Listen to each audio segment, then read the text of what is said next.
একটা উদাহরণ দিচ্ছি। একজন মাতাল যদি দেখে যে পাড়ায় আরেকটা মাতাল হয়েছে, তার আনন্দ হবে না দুঃখ হবে? ভদ্রলোক যদি দেখে যে পাড়ায় একটা মাতাল হয়েছে, ভদ্রলোকে খারাপ লাগবে, আমাদের ভদ্রলোকের পাড়া ছিল, কোথা থেকে একটা মাতাল গজিয়ে গেল, তার খারাপ লাগবে। কিন্তু মাতাল যদি দেখে যে পাড়ায় আরেকটা মাতাল হয়েছে, বাবা মনের আনন্দে সে হাত তুলে জয় মা কালী বলে লাভ হবে। কারণ কোনদিন যদি এমন হয় যে আমার কাছে পয়সা নেই, তোর থেকে পয়সা নিয়ে অন্তত একটা দিন কাটিয়ে দেওয়া যাবে, মাতাল মাতালের দুঃখ বুঝবে। তাহলে মাতাল যদি দেখে আর একটা মাতাল হয়েছে, তার যেমন মনে খুব খুশি হয়, ঠিক তেমনি কোন সন্ন্যাসী যদি দেখে আরেকজন সন্ন্যাসী হয়েছে, তারও খুব আনন্দ। কারণ দুটো সন্ন্যাসীর লক্ষ্য একই থাকে, লক্ষ্যটা হচ্ছে জগতের কল্যাণ।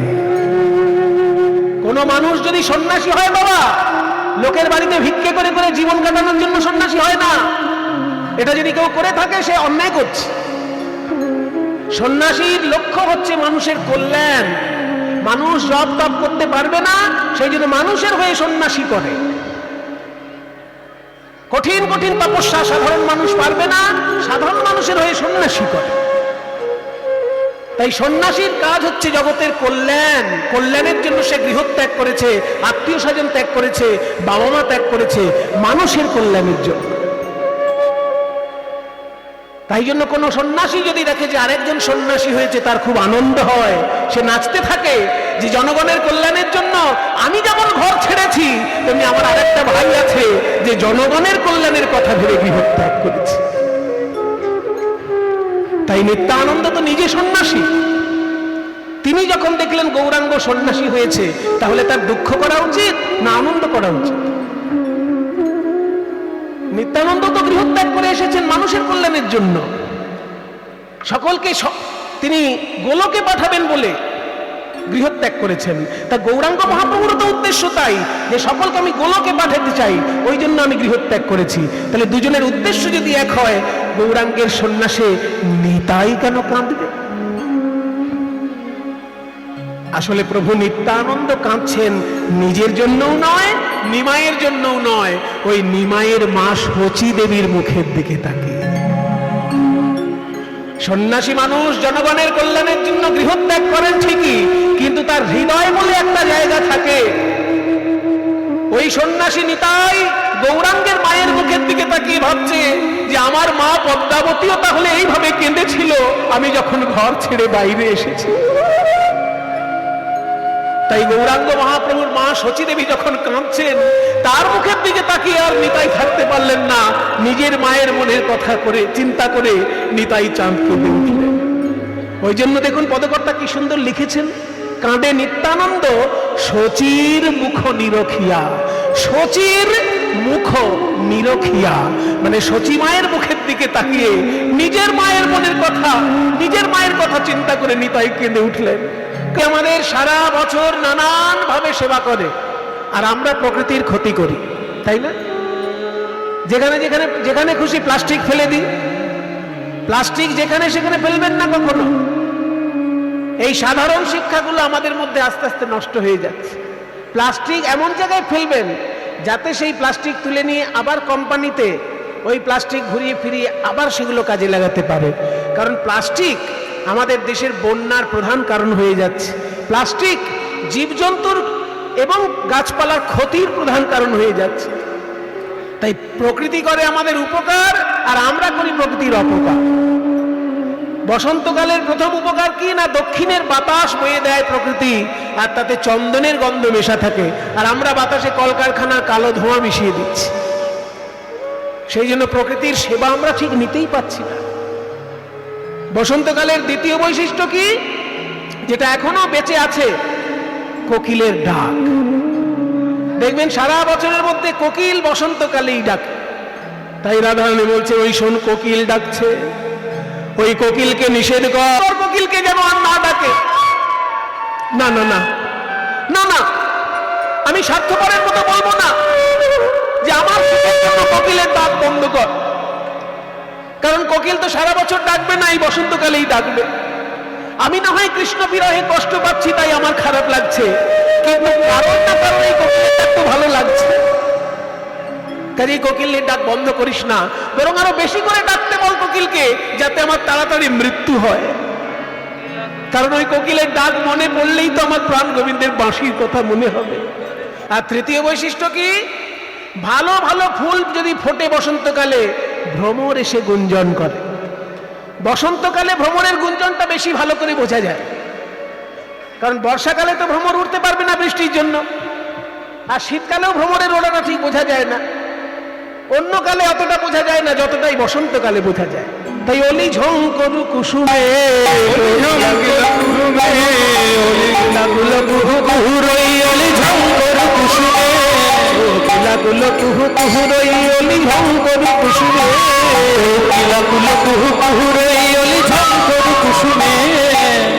অলি ঝঙ্কার দিচ্ছে, অলি মানে ভ্রমর কুসুমের কাছে এসে গুনগুন গুনগুন করে গান গাইছে। আর ওই কালো ভ্রমরকে দেখলেই তো আমার প্রাণ গোবিন্দের মুখটা মনে পড়ে, কারণ গোবিন্দ তো ভ্রমরই। আমাকে তোরা বলিস পদ্ম ফুল, রাই কমলিনী, রাই কমলিনী, ভক্তগণ বলে না রাই কমলিনী। তাহলে আমি যদি পদ্ম ফুল হই, তাহলে আমার প্রাণ গোবিন্দ ভ্রমর। ওই ভ্রমরের ডাক শুনলে আমার শুধু তার কথা মনে হচ্ছে। তোদেরকে বেশি করে ডাকতে বল, যাতে তাড়াতাড়ি আমার মৃত্যু ঘটে। কেন জানিস? যে যেটা চিন্তা করে মরবে, পরজন্মে সে সেটা তাড়াতাড়ি পাবে। এই যে রসিক দাসের কথা আপনাদেরকে শোনালাম, কেন এত বড় কীর্তন আচার্য হয়েছিলেন, এই রসিক দাসের কাহিনী আছে। রসিক দাস যখন কীর্তন শিখতে গেছিলেন, তখন তিনি দেখলেন কীর্তনে খুব কঠিন কঠিন বড় বড় তালের গান। তিনি মনে মনে ভাবলেন যে আমার দ্বারা বোধহয় কীর্তন হবে না। তাই তিনি ভাবলেন, শ্রীমদ্ ভগবত গীতায় লেখা আছে, যে যেটা চিন্তা করে মৃত্যুবরণ করে, পরজন্মে সে সেটা পাবেই।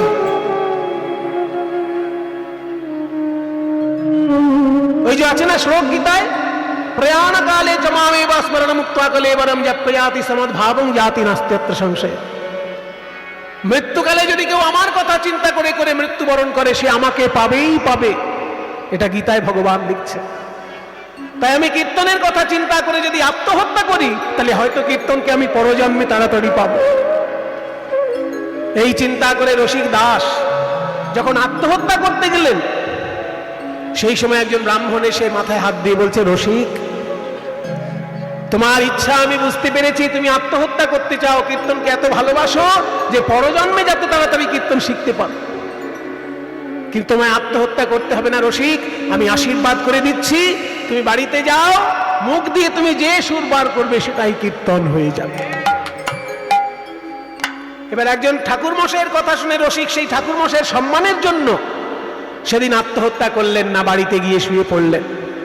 আর বাড়িতে শুয়ে স্বপ্নে দেখলেন যে স্বয়ং চৈতন্য মহাপ্রভু এসে বলছে, রসিক, আমি নিজে তোমাকে আশীর্বাদ করে এসেছি ব্রাহ্মণ রূপে, তুমি যে গান গাইবে সেটাই আমার সেবায় কীর্তন হিসেবে চলে আসবে।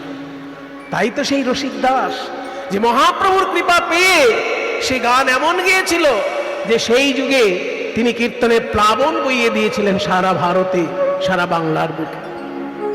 সেই জন্য রাধারানী বলছেন যে ওই কোকিলকে আরো বেশি করে ডাকতে বল, যাতে আমি তাড়াতাড়ি মরতে পারি, কারণ পর জন্মে তাহলে আমি প্রাণ গোবিন্দকে পাবো।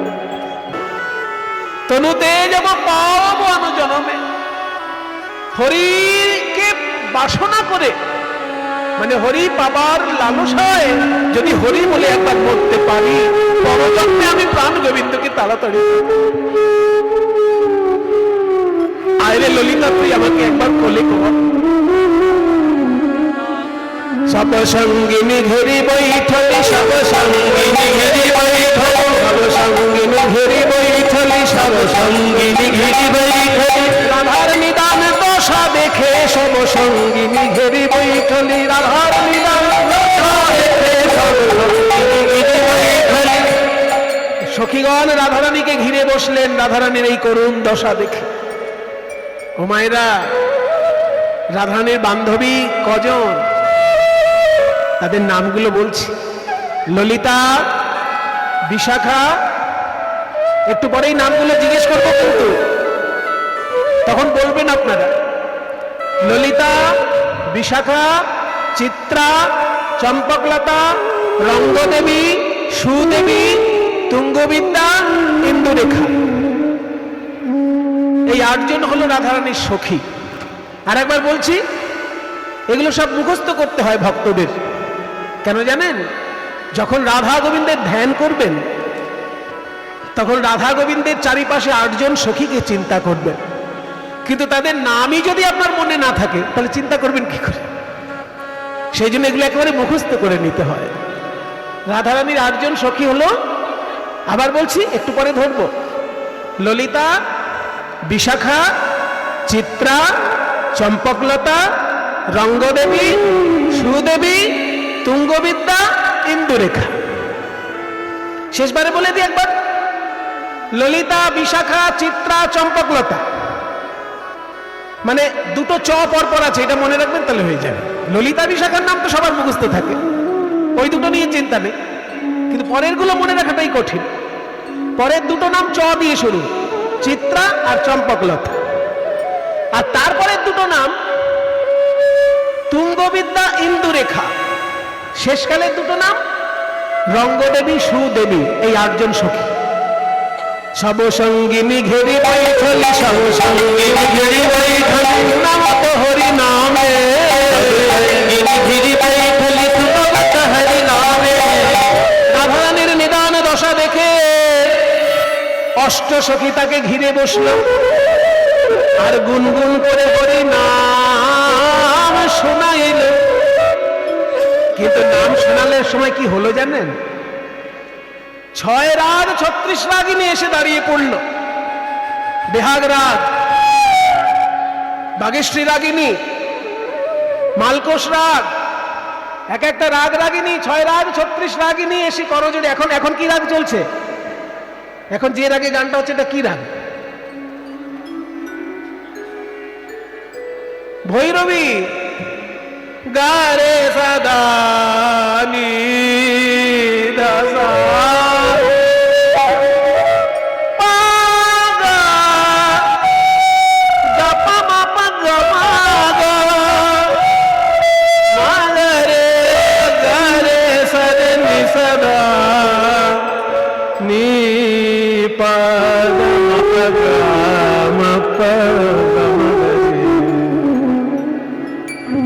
এখন ভৈরবী চলছে।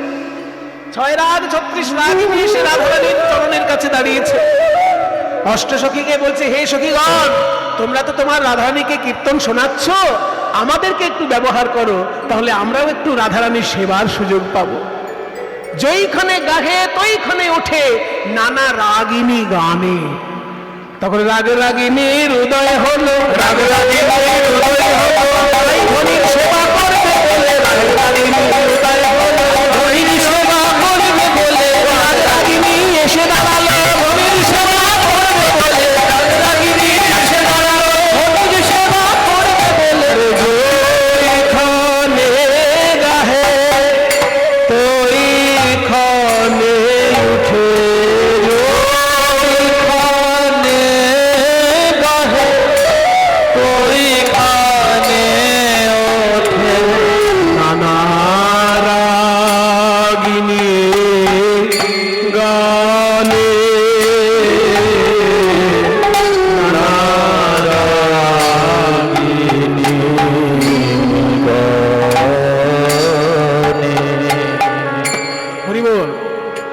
এইবার আমি আপনাদেরকে জিজ্ঞেস করব, 8 সখীর প্রথম দুটো নাম কি?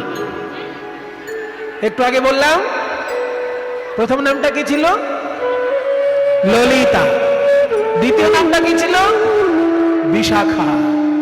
এবার ললিতা আর বিশাখা এই 2 জন সখী, একজন সখী রাধারানীর মাথাটা কোলে নিয়েছে, আর একজন সখী রাধারানীর চরণটি কোলে নিয়েছে। ললিতা কোলে করি বৈঠলি, ললিতা কোলে করি বৈঠলি, ললিতা কোলে করি বৈঠলি, ললিতা কোলে করি বৈঠলি। ললিতা মাথার দিকে, আর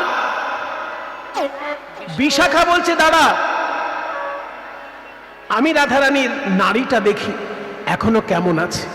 বিশাখা ভরত নাটিয়া, ললিতা কোলে করি বৈঠলি, বিশাখা ভরত ভরতনাট্যম ললিতা কোলে করি বৈঠলে বিশাখা ভরতনাট্যম ললিতা করে কলি বৈঠলে বিশাখা ভরতনাট্যম বিশাখা রাধারানীর নারী দেখে দেখছে এখনো দেহে প্রাণ আছে গো, এখনো দেহে প্রাণ আছে গো, এখনো দেহে প্রাণ আছে গো, এখনো দেহে প্রাণ আছে গো, আমি নারী ধরে বুঝতে পারলাম এখনো দেহে প্রাণ আছে গো, ধরে বুঝতে পারলাম এখনো দেহে প্রাণ আছে গো। ললিতা কোলে করি বৈঠলে বিশাখা ভরতনাট্যম ললিতা করে কলি বৈঠলে বিশাখা ভরতনাট্যম এত সুন্দর পদ যিনি রচনা করেছেন তার উদ্দেশ্যে সবাই একবার প্রণাম করবেন, কারণ আমরা বৈষ্ণব পদকর্তাদেরকে তো কিছু দিতে পারবো না। যদি কেউ পদকর্তা গান করে আপনি তাকে গায়ককে খুশি হয়ে 10 টাকা দিতে পারবেন, যে আমি গায়কের গান শুনে 10 টাকা খুশি হয়ে দিলাম, কিন্তু গানটা লিখেছেন যিনি তাকে কি কিছু দিতে পারবেন? সেই জন্য তার উদ্দেশ্যে প্রণামটা দিতে হবে। বড় বড় পদকর্তা মানে বাংলায় জন্মগ্রহণ করেছে, আমরা তাদের জন্য কিচ্ছু করতে পারলাম না, তাই যতক্ষণ বেঁচে আছি অন্তত তাদের উদ্দেশ্যে প্রণামটা করি। তাই পদকর্তার নাম শুনলেই কীর্তন জগতে নিয়ম তার উদ্দেশ্যে প্রণাম। এত সুন্দর পদ যিনি রচনা করেছেন বসন্তকালীন বিরহ, সেই পদকর্তার নাম হচ্ছে শশী শেখর। পদকর্তা শশী শেখর, তিনি এই গানটি লিখেছেন। শশী শেখরে কহে গোচরে, শশী শেখরে কহে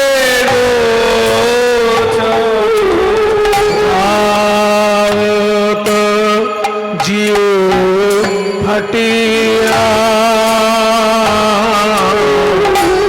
যাও তো জিও ফটিয়া যাও তো জিও খাটিয়া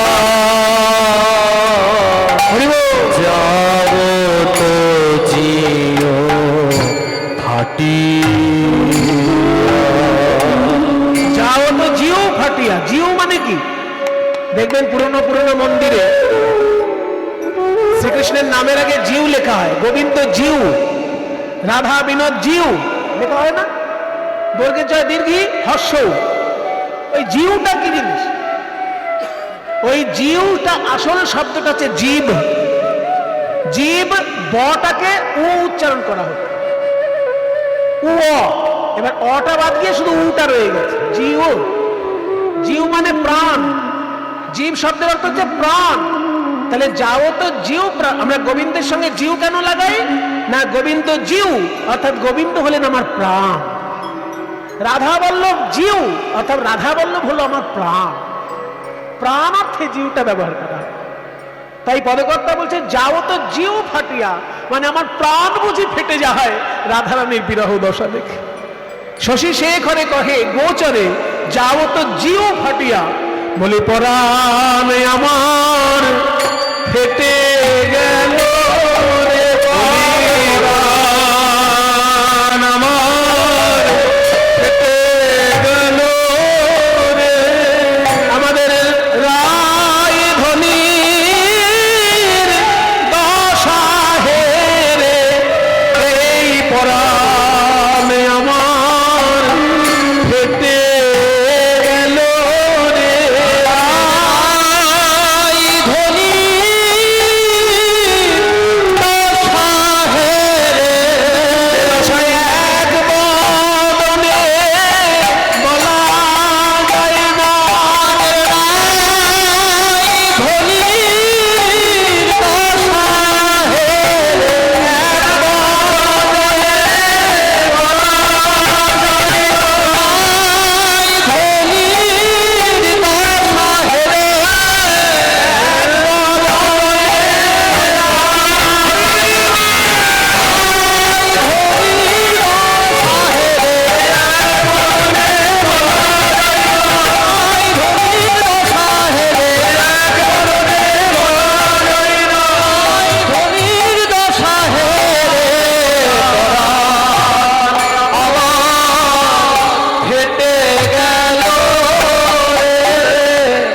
শশী সে কহে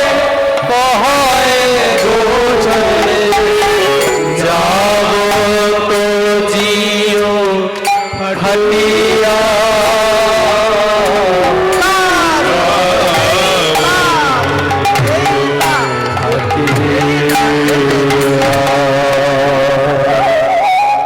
একটা দুর্লভ গান দিয়ে আজকে কীর্তন শুরু করা হলো। এগুলো সাধারণত শুনতে পাওয়া যায় না, কারণ বসন্তকালীন বিরহ, বসন্তের বর্ণনা পরপর বলা হয়েছে। দক্ষিণের বাতাস, কোকিলের ডাক, ভ্রমরের গুঞ্জন, এই সমস্ত বসন্তের বর্ণনা। আর সেই বসন্তের মধ্যে রাধারানীর কিভাবে ক্রন্দন করছেন তার বর্ণনা শশী শেখর দিলেন। এইবার দেখি মহাপ্রভুর প্রিয় পার্ষদ একজন, তার লেখা একটা গান আমরা শুনব। আমি যেগুলো করছি সব দুর্লভ, সাধারণত এগুলো শোনা যায় না। এখন যার গান গাইব তার নাম শুনলেই পুণ্য হয়, কারণ বৈষ্ণব জগতে বলা হয়েছে 6 জনের কৃপা না হলে আপনি কোনোদিন রাধাকৃষ্ণের কৃপা পাবেন না। সেই 6 জনের নাম কি সবাই জানেন কিন্তু? জয়রূপ, সনাতন, তারপর ভট্ট রঘুনাথ, তারপর শ্রীজীব, গোপাল ভট্ট, দাস রঘুনাথ। এই 6 গোসাইয়ের করি চরণ বন্দন, যাহা হইতে বিঘ্ন নাশ, অভীষ্ট পূরণ। এই 6 গোসাই যাবে ব্রজে করিলেন বাস, রাধাকৃষ্ণের নিত্য লীলা কি করিলেন প্রকাশ। এই 6 গোসাই যাবে করুণা করিবে, ব্রজে রাধা কৃষ্ণ সেবা অবশ্য পাইবে। তাহলে নরোত্তম দাস ঠাকুর বলছেন এই কথাগুলো। এই কথাগুলো বলছেন কে? নরোত্তম দাস ঠাকুর বলছেন, যিনি কীর্তন জগতের সর্বপ্রথম আচার্য, গরানহাটি কীর্তনের যিনি স্রষ্টা, সেই নরোত্তম দাস ঠাকুর এই কথা বলেছেন। তাই 6 গোস্বামীর মধ্যে প্রথম গোস্বামী যার নাম বলা হয় তার একটা রচনা থেকে গাইছে। 6 গোস্বামীর মধ্যে প্রথম নাম কার বললাম? জয় রূপ সনাতন, রূপ গোস্বামী। রূপ গোস্বামীর লেখা একটা সংস্কৃত গান আছে, এই মাথুর বিরহেই গাওয়া হয়। ক নন্দকুল চন্দ্রমা, আগে শব্দটা বলেনি, তাহলে গানটা আপনাদের বুঝতে সুবিধা হবে। ক মানে কোথায়, নন্দকুল চন্দ্রমা, এই নন্দরাজার বংশের চাঁদ যিনি, সেই কৃষ্ণ কোথায়? চাঁদ না থাকলে তো পৃথিবী অন্ধকার লাগে, তেমনি কৃষ্ণ বিনা এই বৃন্দাবন যেন আমার কাছে একটা অন্ধকার। তাই রূপ গোস্বামীর ভাষায় শুনছি, ক নন্দকুল চন্দ্রমা, কোথায় নন্দকুলের চাঁদ? ক শিখি চন্দ্রিকা অলঙ্কৃতি, ক মানে কোথায়, কয় বফল, ক মানে কোথায়। শিখি চন্দ্রিকা অলঙ্কৃতি, শিখি মানে ময়ূর, শিখি মানে ময়ূর।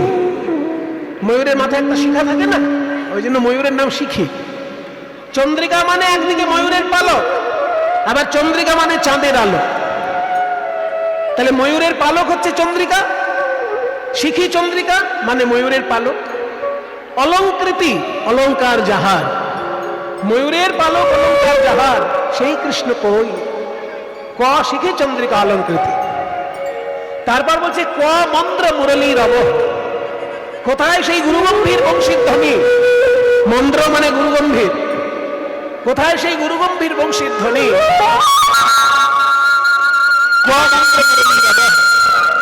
কনু সুরেন্দ্র নীলদ্যুতি, কোথায় সেই ইন্দ্রনীলের মতো উজ্জ্বল বর্ণ যার, সেই নীল নীলা রত্নের মতো যার বর্ণ, সেই কৃষ্ণ কই? এই হচ্ছে রূপ গোস্বামীর শ্লোকের প্রথম লাইন। ওগো হরি লালসে তনুতে যাব, হরি লালসে তনুতে যাব। তনুতে যাব মানে দেহত্যাগ করব। হরি লালসে, হরি লালসে, হরি লালসে।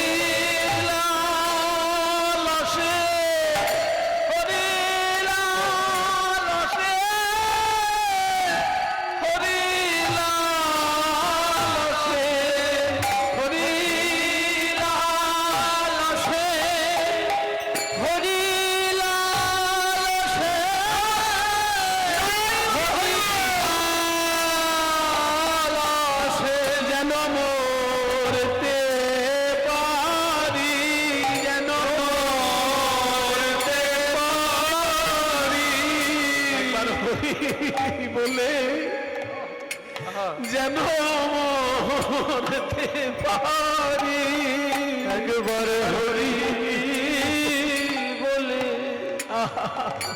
যেন মরতে একবার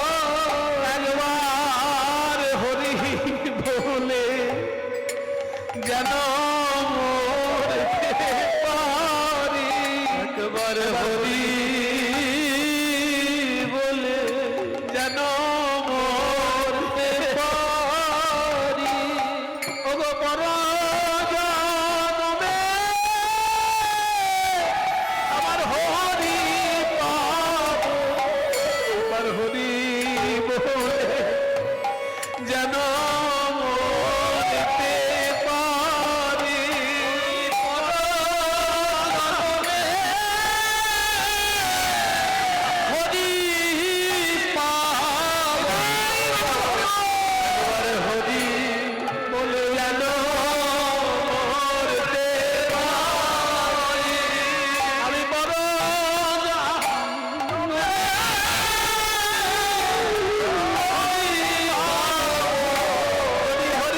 হরি বলে মরতে পারি।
কি আস্বাদন বাবা, এই তো কীর্তনের আসল রস আস্বাদন। কনন্দ কুল চন্দ্রমা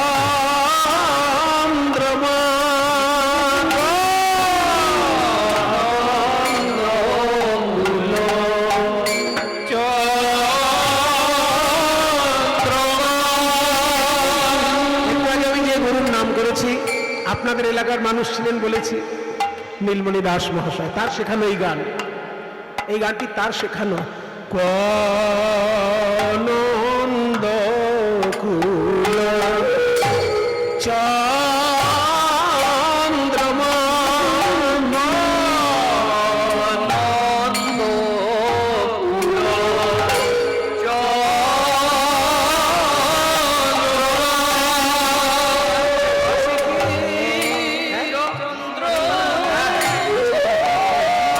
চন্দ্রিকলঙ্কৃতি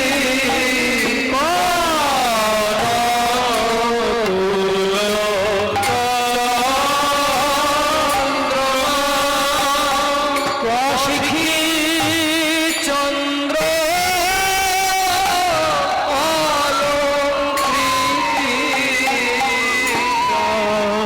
আনন্দ কুল চন্দ্রমা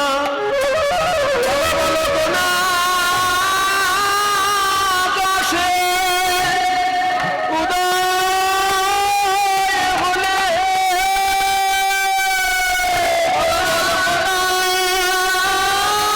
আকাশে উদয় আকাশে উদয়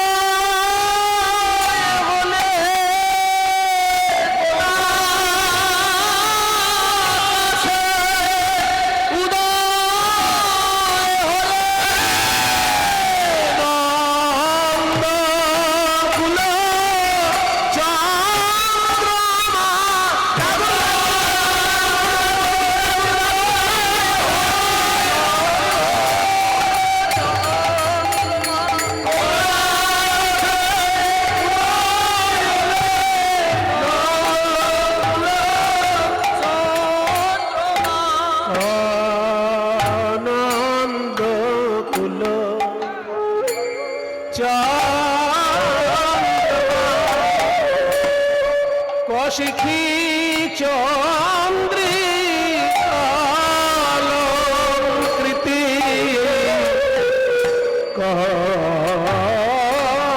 মন্দ্র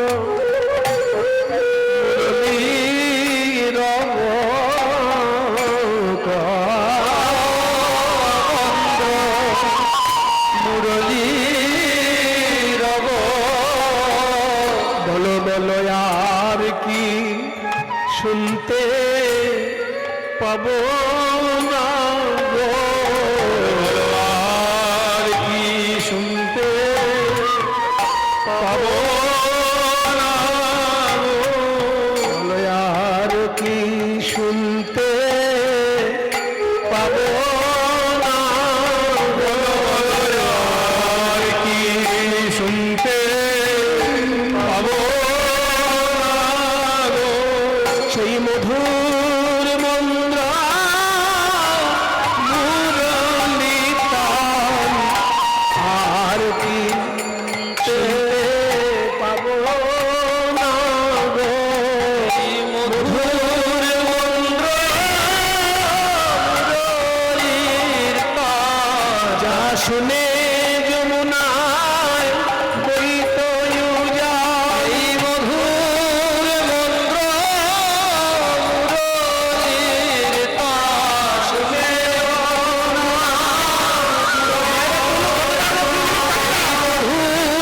মন্দ্র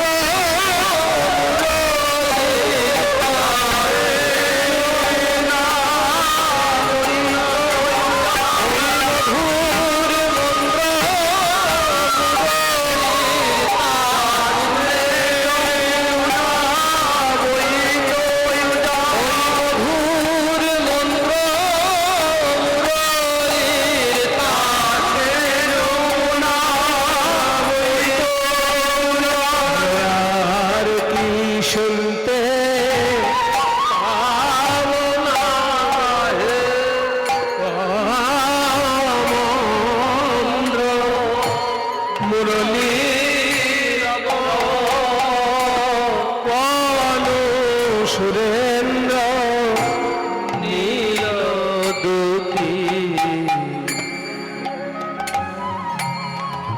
এই গানটার দ্বিতীয় অংশ ক রাস রস তাণ্ডবী। রাস রসে যিনি তাণ্ডব নৃত্য করেছিলেন সেই কৃষ্ণ কোথায়? পুরুষের নাচকে তাণ্ডব বলে, আর নারীর নাচকে লাস্য বলে। লাস্য এগুলো শাস্ত্রীয় ভাষা। আমরা গোটা বাংলা বলি মেয়েদের নাচ। মেয়েদের নাচ বলে শাস্ত্রে কোনো কথা হয় না। সঙ্গীত শাস্ত্রে মেয়েদের নাচকে বলে লাস্য, আর সঙ্গীত শাস্ত্রে পুরুষের নাচকে বলে তাণ্ডব। তাই শ্রীকৃষ্ণ যখন রাসলীলা নৃত্য করেছিলেন, কৃষ্ণের নাচকে বলা হয়েছিল তাণ্ডব, আর রাধারানীর নাচকে বলা হয়েছিল লাস্য। তাই রাধারানী বলছেন ক রাস রস তাণ্ডবী। রাসলীলায় যিনি রস প্রকাশ করেছিলেন তাণ্ডব নৃত্য করে, সেই কৃষ্ণ কোথায়? ক সখী জীবরক্ষৌষধি। কোথায় সখী আমার প্রাণ বাঁচানোর ওষুধ? একটু আগে জীব মানে প্রাণ বললাম না? জীব মানে প্রাণ, রক্ষার ঔষধি। জীব রক্ষৌষধি, আমার প্রাণ বাঁচানোর ঔষধ কৃষ্ণ কই? নিধির মম, ও হচ্ছে আমার নিধি স্বরূপ। সুহৃদ তব, তোদের আবার বন্ধু স্বরূপ। হা বত হন্ত ধিক বিধিক। বিধাতাকে ধিক্কার জানাই, যেমন কৃষ্ণ রত্ন দিয়ে আবার কেড়ে নিয়েছে। গানটা এবার গাইছি ক রাস রস তাণ্ডবী। ওই সুর একই থাকবে, ক রাস রস তাণ্ডবী, ক রাস রস তাণ্ডবী,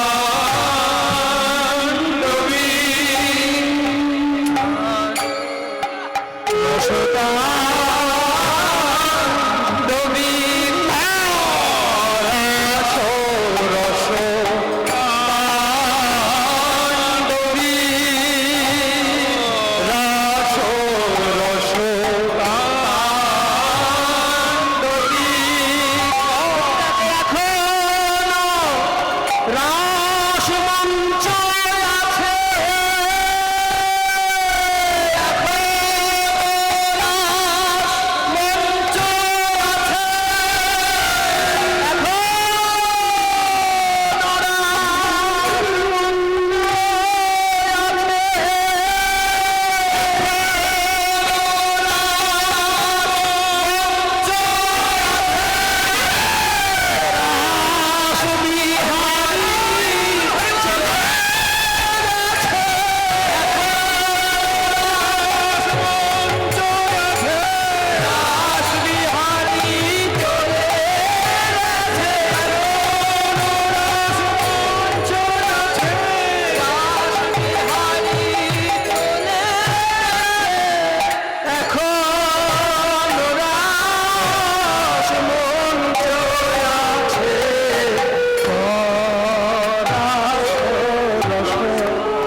মম সুধীতম হাবত হন্ত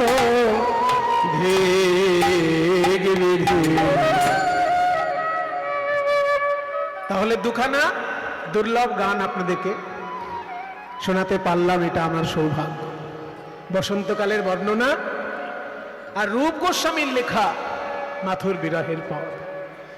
এবার আমরা সাধারণত যেটা গাই সেটা একটুখানি গাইছি, মরিব মরিব সখী নিশ্চয় মরিব, কিন্তু কানু হেন গুণনিধি কানে দিয়ে যাব। আমার প্রাণ গোবিন্দকে কার কাছে রেখে যাব, এটাই এই দুঃখে এই চিন্তা করে আমি করতে পারছি না। ওগো মরিব মরিব সখী আমি নিশ্চয় মরিব,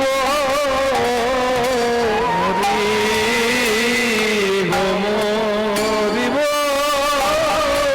সখী সখী রে মরিব মরিব বলি এ দেহে আর কি কাজ আছে, মরিব মরিব দেহে আর কি কাজ কৃষ্ণ সেবায় লাগলো সে দেহে আর কি কাজ কৃষ্ণ সেবায় লাগলো সে দেহে আর কি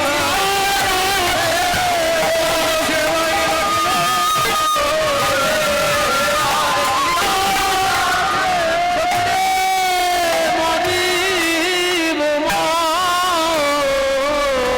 মরিব সখী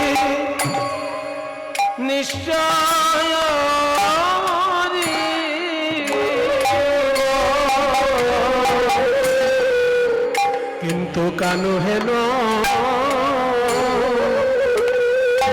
গুণনিধি কারে দিয়ে যাব, কারে দিয়ে যাব বলো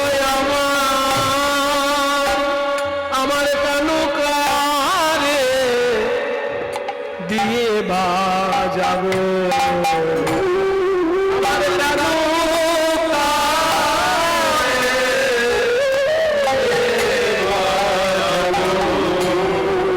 বলো কৃষ্ণ সেবা জানে আমার কানু কারে দিয়ে যাব, আমার কৃষ্ণ সেবা জানে, সেবা জানলে সেবা যাবে কেন, কৃষ্ণ সেবা